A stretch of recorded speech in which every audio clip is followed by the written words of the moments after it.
Kareem was drawn to antique shops, their scent of old paper and wood irresistible. There was something about the way the air inside seemed to hum with the weight of forgotten stories, the dust motes swirling in golden shafts of light, that made him feel as if he were stepping into another time. Each visit was a small act of time travel, a gentle rebellion against the rush of the modern world.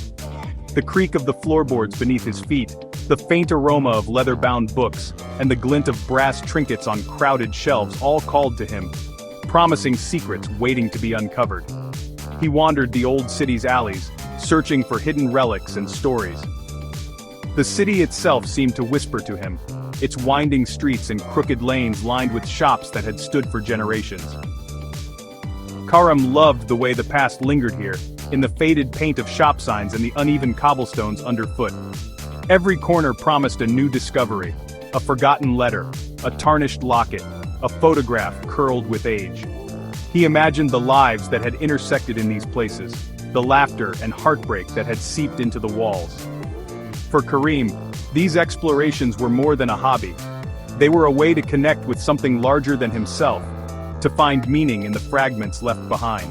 I always felt old photographs held pieces of lost souls, more real to me than any party or crowd.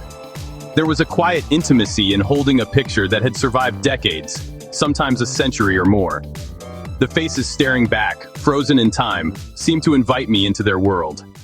I wondered about their dreams, their disappointments, the ordinary days that had slipped by unnoticed. Sometimes I'd find myself inventing stories for them, imagining the laughter behind a shy smile or the sorrow hidden in a distant gaze. In those moments I felt less alone, as if I were part of a secret fellowship of memory keepers. One sweltering Saturday, he stumbled upon a faded shop called Echoes of Yesterday, wedged between a spice market and an electronics store. The sign was barely legible, its paint peeling and sun-bleached, but something about it caught Karim's eye. The shop seemed almost hidden, as if it were waiting for someone who knew how to look. The air outside was thick with the scent of spices and the buzz of the market, but as Karim approached the door, the world seemed to quiet. Anticipation prickling at his skin. He hesitated for a moment, feeling the weight of possibility, then pushed open the door. I stepped inside, greeted by a bell's rusty chime and a maze of dusty treasures. The shop was dim, lit only by a few flickering lamps and the sunlight that managed to slip through the grimy windows. Every surface was crowded with objects, porcelain figurines, stacks of yellowed books, clocks that had long since stopped ticking. The air was thick with the scent of old wood and something indefinable, a kind of nostalgia that settled deep in my chest.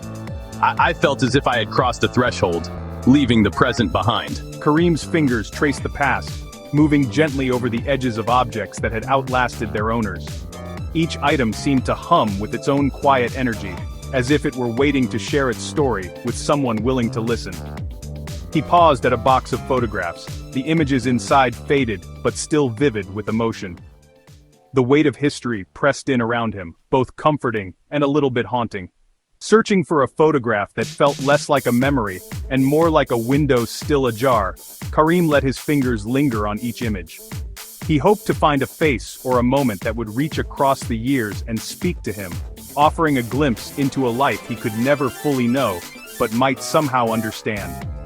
In that quiet, dust-filled shop, surrounded by the echoes of yesterday, Karim felt the pull of the past, stronger than ever, as if he were on the verge of discovering a secret meant just for him.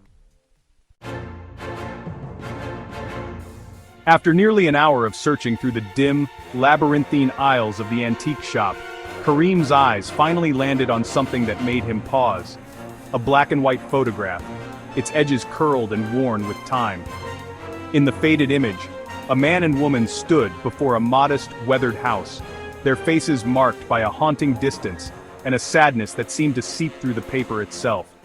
The air around the photo felt heavy, as if it carried the weight of untold stories and silent sorrows. Karim felt inexplicably drawn to it, as though the photograph itself was calling out to him, whispering secrets from a forgotten past. There was a story here, a tension I couldn't ignore. The way the couple stood apart, the way their eyes seemed to look past the camera, as if searching for something, or someone, just out of reach. I felt a chill run down my spine, a sense that this image was more than just a relic. It was a fragment of a life, a moment frozen in time, begging to be understood. I wondered what had happened in that house, what words had gone unspoken between them, and why their sorrow felt so palpable, even decades later. The shopkeeper, an elderly man with tired eyes and a knowing smile, offered no answers to Karim's questions. When asked about the photograph's origins, he simply shrugged, as if he'd seen too many such mysteries pass through his hands to care anymore. "It's old," he said, his voice gravely, "and it's yours for the right price." There was a strange finality in his tone, as if he was relieved to be rid of it. Karim hesitated only a moment before agreeing, compelled by a force he couldn't quite name. Who were they? What sorrow lingered in her eyes? I couldn't shake the feeling that the woman in the photograph was trying to tell me something, her gaze reaching across the years. Was it regret, longing, or perhaps a warning?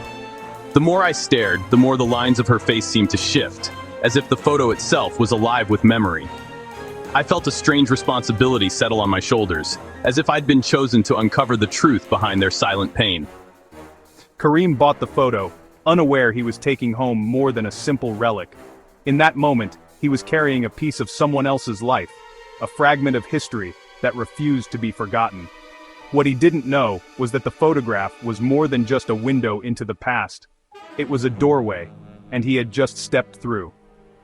The air seemed to grow colder as he left, as if the shop itself was exhaling a long-held breath. He was carrying a curse, though he wouldn't realize it until much later. I left the shop, the photograph burning with questions in my mind. Every step I took away from that place, the weight of the image seemed to grow heavier. I wondered if I'd made a mistake, if some things are better left undiscovered. But it was too late.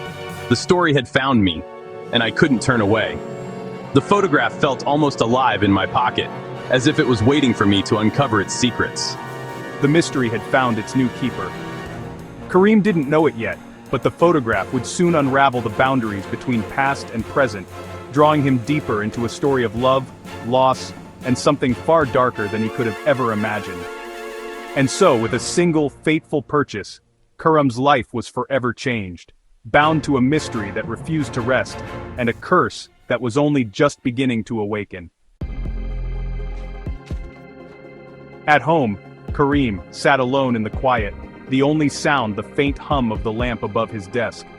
He studied the photograph, drawn to its every detail, the faded edges, the sepia tones, the way the light seemed to catch on the subject's eyes. It was as if the image itself was holding its breath, waiting for something to happen. Karim's fingers traced the outline of the man in the picture, feeling a strange chill despite the warmth of the room. He couldn't shake the sense that this was no ordinary photograph. As dusk fell and the shadows lengthened, I noticed something strange. The man's gaze had shifted, now almost looking out of the frame. At first, I thought it was just my imagination, a trick of the fading light. But the more I looked, the more certain I became. The eyes, once fixed and lifeless, now seemed to follow me, tracking my every movement around the room. It was as if the photograph itself was aware of my presence, silently observing me from its place on the desk. He tried to dismiss it as a trick of the light, telling himself that old photographs sometimes played games with the mind. But unease crept in, subtle at first, a tightening in his chest, a prickling at the back of his neck. The room felt colder, the shadows deeper. Every time he glanced away and looked back, the man's expression seemed to change, growing more intense, more insistent. Karim's rational mind fought to explain it away, but the feeling wouldn't leave him. Maybe I'm just tired, seeing things that aren't there. It had been a long day, and my eyes ached from staring at the tiny details. I tried to convince myself that exhaustion was playing tricks on me, that the shifting gaze was nothing more than a product of my imagination. But deep down, I knew something was off. The air felt heavier, and I couldn't shake the sense that I was no longer alone in the room.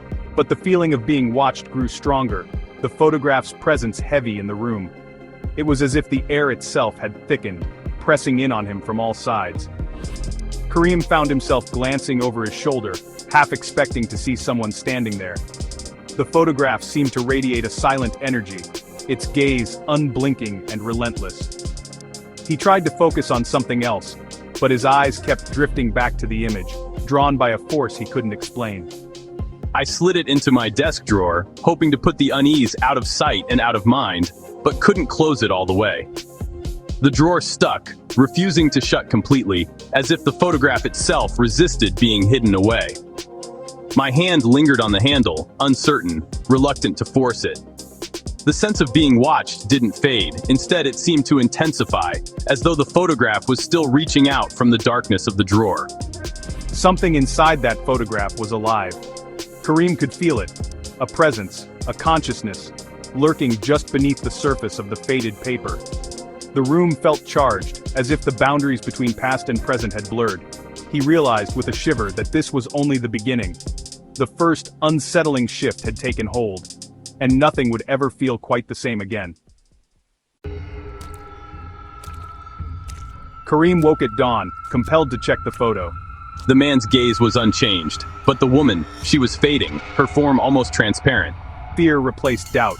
The photograph was changing before his eyes. By nightfall, she was barely a ghost beside him. The man grew clearer, his eyes now fixed on Karim. The woman was vanishing, and the man was turning his attention to me. Karim realized he was no longer just an observer, he was becoming part of the story. On the third night, Karim watched as the woman vanished completely from the photo. الآن أنا وحدي، هل ترى؟ The house behind the man began to crack and crumble, its beauty decaying into ruin. The house is collapsing. Something is devouring it from within. The transformation was slow and agonizing, the man remaining clear amid the destruction. By morning, only the man stood, sharp and cold, in a world of rubble. Karim knew, with chilling certainty, he was next. Desperation drove Karim to search for the truth behind the photograph. I found a date, August 1923, and a name Blackwood. Online, he uncovered a century-old article. Alistair Blackwood vanished days after a photo with his wife Eleanor. The article showed the same photo, but with the house intact, and Eleanor present. Alistair disappeared without a trace. The case was never solved. He didn't just vanish from life, he was waiting in the photograph all this time. Karim realized the curse was older and deeper than he'd imagined. The mystery now had names, Alistair and Eleanor Blackwood, but no comfort. Her fading was her grief, the house's collapse, the decay of their lives. Karim felt the void reaching for him, the photograph a doorway, not just a window. I couldn't eat or think, only stare at Alistair's eyes, feeling the pull. He was the final chapter, the next prisoner. As night fell, I waited, unable to resist the photograph's call. As darkness fell, Alistair began to fade from the photograph, his form dissolving. For a moment, I hoped the curse was ending. But as Alistair vanished, a new face formed, Karim's own, hollow and haunted. My reflection stared back, twisted and empty. Karim felt himself being pulled into the photograph, unable to move or scream. I was becoming the new figure, trapped before the ruined house. The curse had claimed its next guardian. The next morning, Karim was gone, vanished without a trace. His apartment was untouched, except for the photograph on his desk. It now showed a young man with haunted eyes, standing alone before a ruined house. Years later, new tenants might find the photo, drawn to its mystery. They'd notice the figure's head seemed to turn, just a fraction. The cycle would begin again, the photograph waiting for its next victim. The curse endured, the face in the frame forever changing, forever trapped.